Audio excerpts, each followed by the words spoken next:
L'égalité professionnelle entre les femmes et les hommes constitue, avec l'égalité des chances, la prévention de la discrimination et le développement de la diversité, un enjeu social ainsi qu'un axe fort de la politique de ressources humaines développée au sein de l'ADAGE. La mixité au sein de l'ADAGE, comme tout autre facteur de diversité, constitue une richesse quel que soit le type d'emploi et le niveau hiérarchique considéré. Ils ont choisi un métier que l'on croit à tort réservé aux femmes. Et même s'ils sont encore peu nombreux, ces hommes ont bel et bien trouvé leur voie. Nous avons donc souhaité en savoir plus sur le parcours de ces hommes par le portrait de Marc Vout, éducateur de jeunes enfants au relais parental du centre social Espace Famille. Alors, ça fait une dizaine d'années que je suis EJE. J'ai fait mon stage à responsabilité au relais parental, D'accord. qui était à un autre endroit, du côté de la fac de sciences, mais Oui, je me souviens. voilà, ouais, Mhm. il y a 10 ans, 12 ans. Voilà, donc je fais mon stage là, ça m'a bien plu, les missions du relais m'ont plu, côté petite enfance et social. Donc dans le cadre de ta Dans formation. le cadre de ma formation d'éducateur de jeunes enfants, oui. Et après, j'ai travaillé un an en crèche, dans un univers effectivement là complètement féminin, D'accord. pour fourbir un petit peu mes armes. Il y a eu un remplacement qui s'est proposé au relais, je l'ai intégré, et voilà, j'y suis, ça va faire 9 ans que j'y suis. D'accord.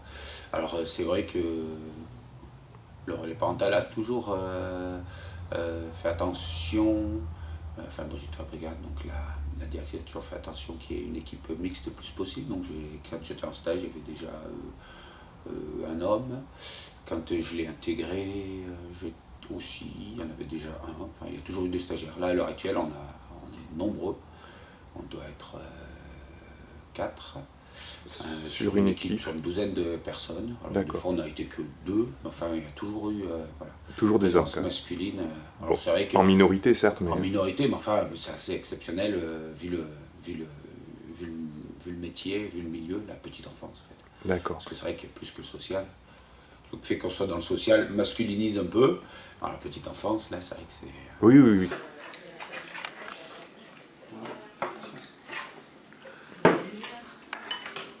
Bon, il est gentil, Marc.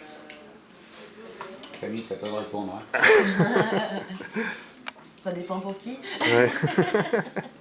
C'est ma stagiaire, donc Et donc, pourquoi avoir choisi, parce que finalement c'était ton souhait initial, hein, Oui, d'être bien sûr. éducateur jeunes enfants.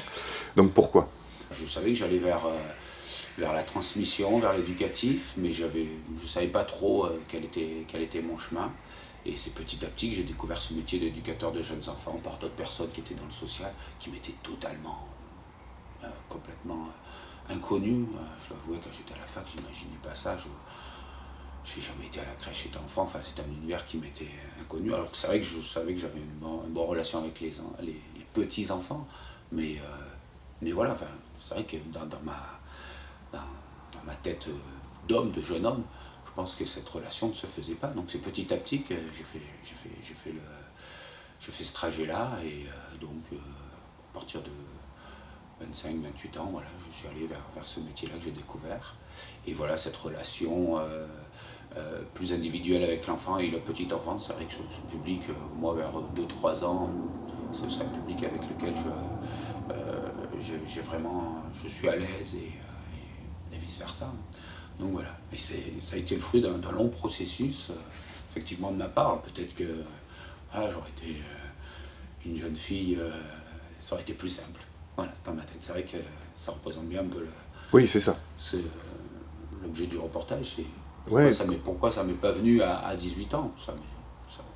C'était hors de question, hein, pour moi que je fasse ce métier. Pas parce que je voulais pas le faire, c'est parce que je ne savais pas que ça existait, quoi. Oui, oui, tout à fait. C'est une histoire de représentation. Est-ce que par ton statut d'homme, est-ce que tu as rencontré des difficultés dans l'exercice de ce métier? Alors vis-à-vis du regard des autres, peut-être, peut-être du regard des parents, et par rapport au regard de tes collègues féminines. Voilà. Est-ce que Alors, oui, forcément. Après, je dis oui forcément parce que pour quelqu'un qui se pose des questions et j'y vais. Et voilà, je sais que il faut aller à la rencontre des gens dans le social et tout. Donc voilà, je ne suis pas du genre à faire trop attention, mais c'est évident et bien sûr on le voit. On peut voir des parents qui sont un petit peu choqués. Je me rappelle surtout d'une grand-mère. Et là on était deux, parce que mon collègue aussi on était là, qui laissait sa petite fille, 2 ans je pense. Elle, on la sentait complètement paniquée à laisser son enfant à 2 hommes, ça lui paraissait inconcevable. Et pourtant elle était venue, pourtant elle avait signé un contrat, elle ne pouvait pas reculer. Et elle n'a pas reculé, mais c'était sûr que ça ne correspondait pas du tout à ce à quoi elle s'attendait. Et c'était... elle a fait un terrible effort sur elle-même, quoi. D'accord. C'est évident. Après, voilà, je pense qu'aussi ça les rassure, parce qu'on est dans un métier où il y a pas mal de... l'homme a une place particulière dans les familles, qu'il n'a pas bien souvent. Et pour pas mal de familles, ça permet de faire une autre expérience. Voilà, souvent ils sont un peu gênés les parents qui peuvent se poser des questions avec des préjugés qui sont moins forts qu'il y a 10 ans. Mais aussi quelque chose d'autre, de nouveau et sécurisant qui, je pense, peuvent rassurer les parents. Parce que dans tous les cas, ils sont toujours quand même dans une recherche de... quand ils sont au relais parental, ils vont vers quelque chose de nouveau, d'un peu particulier. D'accord. Justement, je rebondis sur tes propos. Est-ce que tu peux nous expliquer exactement quelles sont les missions du relais parental? Voilà, alors, le relais parental est une structure qui accueille en internat et en externat. C'est une maison, la maison des Lilas, on pourrait presque dire. Ça s'appelle le relais parental des Lilas, qui accueille les enfants de 18 mois, voire un petit peu moins, jusqu'à 10 ans. 24 heures sur 24, 7 jours sur 7, pour les parents qui ont besoin. Alors un parent qui a besoin, ça peut être un parent hospitalisé, un parent qui est en démarche de recherche de travail. On peut être là simplement pour compenser la recherche, enfin, un parent qui est en attente de trouver une crèche, c'est-à-dire qui fait des démarches administratives. On a aussi beaucoup de parents qui sont là pour souffler, surtout pour les aider dans leur parentalité. Donc voilà, on dit de la petite enfance, pas forcément, qu'on va aussi au plus de 6 ans, d'être fortement social, quoi. Julien, Michael. Allez, on y va, on court un peu de Julien. 1, 2, 3, allez. Julien, allez, on court. Allez, on y va. 1, 2, 3.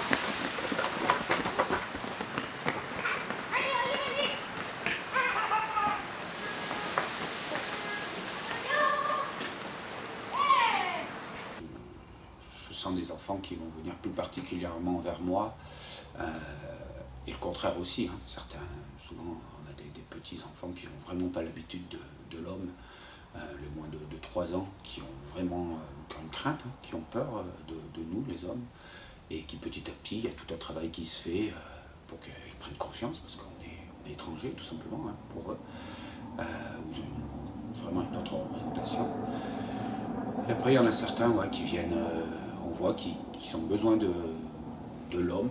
Et comme je dis souvent, c'est un métier, enfin je dis souvent, c'est un métier où je fais un métier féminin, où j'ai beaucoup à travailler ma féminité, c'est beaucoup ma féminité qui va ressortir. Ça n'empêche qu'on vient rechercher, au moins chez les enfants, ma masculinité. Voilà. Donc c'est assez particulier, quoi. Je fais un boulot de femme et on me demande d'être homme, quoi. C'est très sexué, mais c'est vraiment ça, quoi. D'accord. S'il y a le manque de père, je peux représenter ça, ou voilà, pas mal de choses autour de ça. Et effectivement, et pour certains enfants, je représente vraiment cette idée d'autorité est vraiment assez étonnante parce que je la travaille pas forcément. Et des fois, pour des enfants, le simple fait que je sois un homme, quand je parle, je suis beaucoup plus écouté, alors que je ne pense pas. Enfin, si je suis dans ce métier-là, c'est pas parce que j'ai de l'autorité. Absolument, je ne serai pas forcément là, et c'est pas grave, quoi. Effectivement, le fait d'être un homme apporte, il y a un statut, pas forcément chez tous les enfants, mais incontestablement, je suis bien représenté comme un homme, même si j'ai toujours la question sur t'es une femme, t'as les cheveux longs, une femme à barbe, ça c'est particulier, mais ça se voit de plus en plus. Est-ce que tu peux nous en dire plus sur le travail qui consiste à, comment dirais-je, en mettre en valeur ta féminité? C'est les mots que tu as utilisés Oui. tout à l'heure. Qu'est-ce que tu entends exactement par là? Ben, qu'est-ce que j'entends? C'est cette empathie, cette, on va employer des termes un petit peu de JE, cette présence psychique qu'il faut avoir avec le petit enfant. Quelque chose de... Je ne me rappelle plus quel est ce chercheur où il parlait de... je crois que c'est dans l'analyse transactionnelle où on ne dit pas maternant, paternant, c'est d'autres termes, mais on sent bien qu'on est quand même sur ces rapports-là, et où j'ai des qualités de l'ordre du maternage à mettre en avant, voilà, tout ce qui est l'empathie, l'écoute, une sorte d'enveloppe auprès des enfants, tout ce qui est autour du soin, c'est quand même des... voilà, je suis très sexiste dans mes propos, mais Mais c'est bien. mais je pense que voilà, c'est de la part de la féminité, mais que je développe moi en tant qu'homme viril, sur les lettres, voilà, donc il n'y a pas de... Selon toi, qu'est-ce qui pourrait faciliter le fait que les hommes soient de plus en plus intéressés vers des métiers de femmes ou l'inverse? Qu'est-ce qui pourrait favoriser ça? Est-ce que c'est simplement des clichés à faire tomber? Ou est-ce que ça se situe à un autre niveau? Dans la parentalité, le partage se fait de plus en plus. Pas autant qu'on veut bien le dire ou qu'on veut bien le croire, mais il se fait. Et donc c'est une évolution des mentalités qui va se faire vers ça. Donc les choses vont se faire, même si par ailleurs on a, sur pas mal d'autres plans, le clivage qui se fait aussi fortement. Voilà, c'est vrai qu'il y a deux directions opposées, quoi. Voilà, on est sur ce discours là qu'on entend sur les genres et tout, avec, c'est vrai que dans les magasins on c'est très très bien parqué, les filles, les garçons, et ça l'est encore, hein. Moi j'ai des enfants, je le vois, puis même on voit très bien que c'est encore très fort, mais ça n'empêche qu'après au quotidien en tant qu'adulte, je pense que quand même ça se fait de plus en plus la part des choses, et après qu'est-ce qu'il pourrait faire? Est-ce que tu penses que la formation, c'est-à-dire, est-ce qu'aujourd'hui on est en capacité à inciter les jeunes, à les orienter vers des métiers de femmes ou des métiers d'hommes, peu importe leur genre? Oui, ça dépend des gens qui orientent, effectivement, des Ouais. discours. Je connais pas assez le métier. Je pense que quand on est dans un monde de plus en plus ouvert, il y a de plus en plus de directions, il n'y a pas que le sexe qui différencie les choses, il y a plein de métiers différents. Je pense que oui, on va vers, dans la diversité, la mixité va se faire, mais ça dépend effectivement quand même pas mal des gens qui orientent, des discours dominants, et ça c'est pas forcément facile. Quels sont tes projets à moyen et long terme? Prendre un peu, moi m'occuper, moi rester sur ce domaine-là, ça me plaît bien. Après c'est plus au niveau sur du travail d'équipe ou sur du travail au niveau éducatif, donc parental, quoi, au niveau de l'éducation, aider les familles, parce qu'effectivement il y a beaucoup de travail à ce niveau-là à faire, quoi. Je rebondis sur le travail d'équipe. Est-ce que selon toi, donc dans une équipe qui intègre hommes et femmes, est-ce que à l'occasion de réunions, enfin j'imagine que vous avez des réunions, est-ce que les points de vue entre hommes et femmes peuvent diverger, et et ils le sont certainement, mais bon, je te pose quand même la question, est-ce qu'ils sont complémentaires justement? Et je me rends compte que au niveau de l'appréhension des choses, c'est un petit peu plus direct avec les hommes, on va un peu plus faire avancer des projets, et quitte à marcher sur la plate-bande des autres, mais pour faire avancer le projet. Et c'est pas toujours agréable, mais ça fait avancer les choses, et finalement, ça fait du bien. c'est bien parce que les choses avancent. Alors qu'il y a une approche plus féminine qui, moi, d'habitude me plaît bien. Je ne suis pas dans ce boulot féminin pour rien. Et beaucoup plus dans l'empathie, à faire attention et que finalement, les choses vont peut-être moins avancer. Alors ça a ses avantages, ses inconvénients. Et là, je me rends compte que un peu plus de masculinité fait du bien, même si ça fait bouger un peu plus les lignes, finalement, ça bouge. J'imagine que c'est une question d'équilibre. Si jamais ça allait trop dans l'autre sens, peut-être qu'on pourrait dire qu'il n'y a pas assez d'empathie, c'est un peu trop du rapport de force.